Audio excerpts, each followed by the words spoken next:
Lawmakers now have a lot more money to work with in the state budget, and the wrangling begins as to who gets it.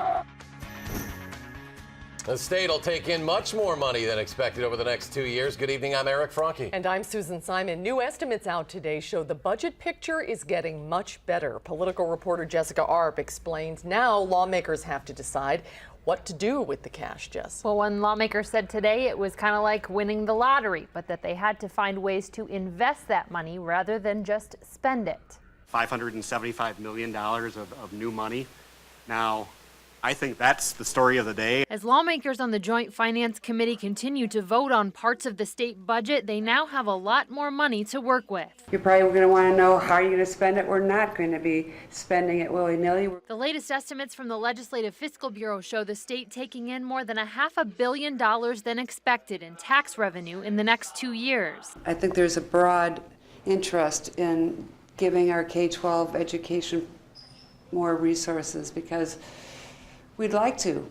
Schools are a priority and for all of us, no matter if you're Republican, Democrat, rural, or urban. But at this point, Democrats and Republicans differ on how much schools should get.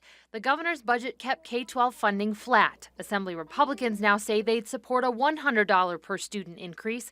Some Senate Republican leaders have said $200, and Democrats want at least half of the $550 per student cut schools took last year. Clearly, there is no more excuses. We should be trying to make every effort to restore those cuts that were done in the last budget biennium when we had a shortfall. But Republicans would also like to put more money into tax cuts, reducing the amount the state is borrowing for roads or other issues. I think you could see some of it used on very specific programs that are much smaller than anybody would really be aware of, that'll probably help prop up or save. So there's a lot of different angles, I think, on how it could be used.